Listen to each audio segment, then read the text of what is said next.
I can pretty much guarantee that at the end of this video, you're going to at least learn one, maybe even five. All five of these secrets are gonna blow your mind. So stick around to the end of the video to see if these secrets are something you've learned or maybe you just didn't know, and they're gonna help you out in your indie game journey. The first secret, and this is what I've learned in the last decade of making commercial games, 2 commercial indie games, 2D platformers, but also I'm working on a third game as well, and I've learned a lot with that one, and that's a first-person shooter called Father.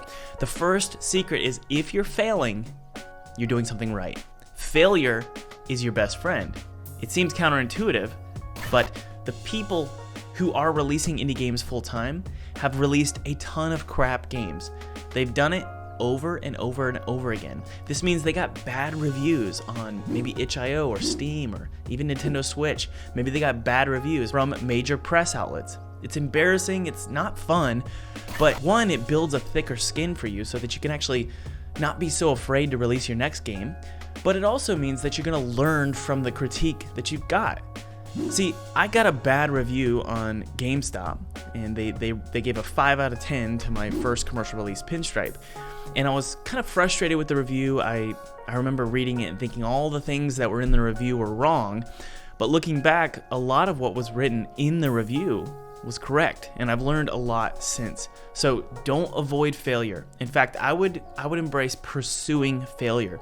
It's kind of like ripping a band-aid off. Get it over with because it's gonna help you in the long run. The second thing I've learned in making indie games for the last decade is build your audience as early as possible. Let's say you've just designed a square, and all you know how to do is design a square in Photoshop. That's your only indie game knowledge.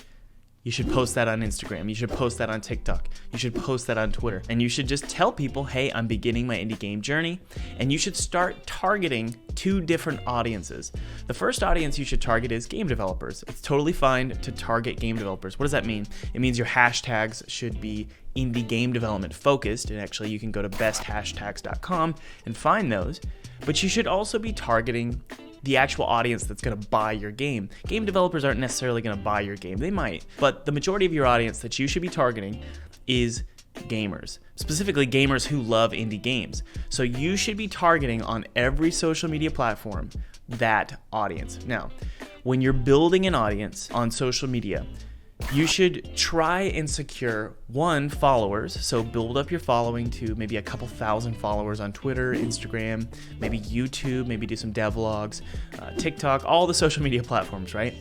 But you should also be building up an audience of wishlisters on Steam. But there is a third audience you want to be building, and that is when you offer up a free demo, let's say in the description of all your social media platforms with a link, when you offer up a demo to play your game, you can collect email addresses, and that's another set of wish lists. And that's a wish list set that you actually can control and email whenever you want. Steam, not so much, right? You don't have control over that list. But if you have an email list, you can target that audience whenever you want, whenever you have a sale event, or maybe you have a collector's edition that launched. And actually, we just had one for Neversong. The OST, original soundtrack. Oh, I hit my thumb. Is that really what it is, a pen? Yeah, look. It's a pen. You can put on your purse. Why would you not put that on your purse? When you have any product launch available or any sale event available, you could target that list, and you can also target your social media list. Steam, not so much. I think wish lists on Steam are great, and you definitely want to be pursuing those. But I think people forget about these 2, social media and also email lists. So you should be targeting all 3, and the trick here is do it as early as possible. And the reason why is because you don't want to launch your game with 200 followers. You want to launch with a total of about 10,000 people who are interested in your game. And you create that interest slowly over time, and you generate these warm leads with content that's related to what they're ultimately going to purchase. So for example, you offer up a free demo to the email list that you want to collect, or you offer up a great trailer on your social media platforms, or animated GIFs about your game. The list goes on and on of ways that you can target that audience and slowly build it up. Ultimately, I call it an army. You need to build up an army of followers that are going to support your game when it launches. Don't wait till a month before launch to do this. Now, the third trick that I've learned in the last decade, and this is specific to 2D games, but I've noticed that it's true for 3D games as well because I'm making my next 3D game, and that's called Father. Modular assets are your best friend. Use modular assets in 2D games and 3D games. They're going to save you a ton of time. And this is coming from somebody who didn't use modular assets for Pinstripe and Neversong, my 2 commercial 2D platformers. A modular asset, if you don't know, is an asset you can use over and over and over again. Don't be afraid if your Unity project is just full of thousands and thousands of assets. That's actually okay. What you want to do is create a wall piece or a ground piece or a looping tiling sprite in the background. Maybe there's 4 or 5 layers. Those are all modular assets. Trees, coins. If it's reused even just twice, make it modular.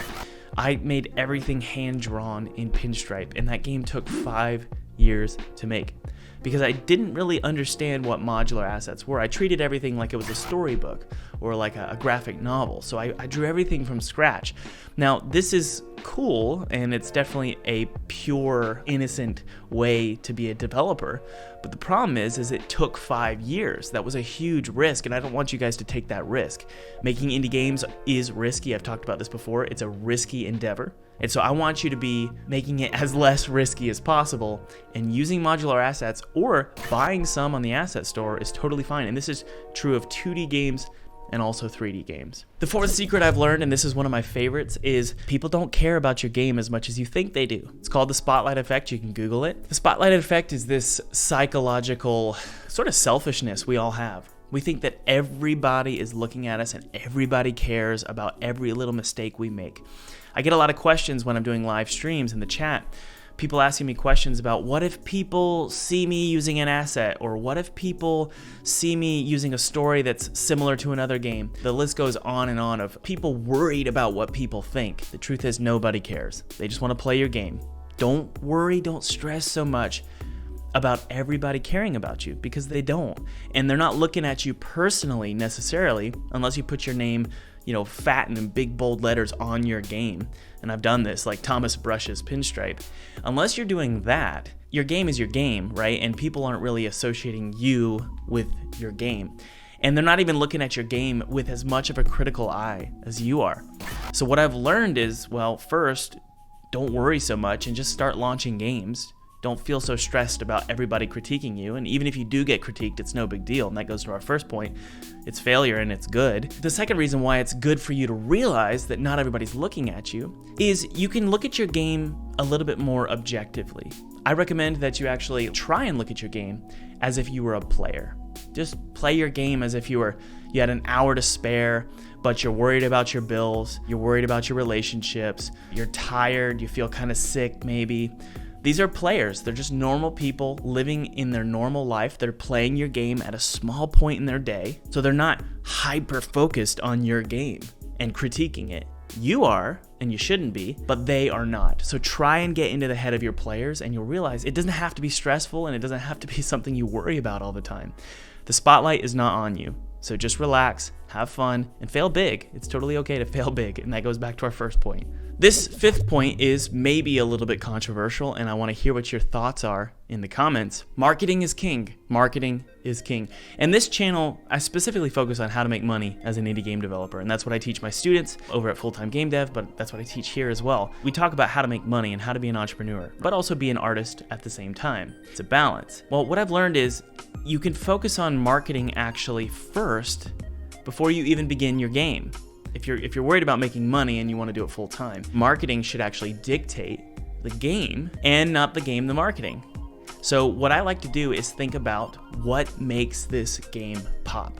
Before I even build out the game, before I even start the concept art, I think, what makes this game pop? What makes it sellable? What makes the thumbnail and the title something that people can search for? How is this game similar to other popular games, but maybe with a twist?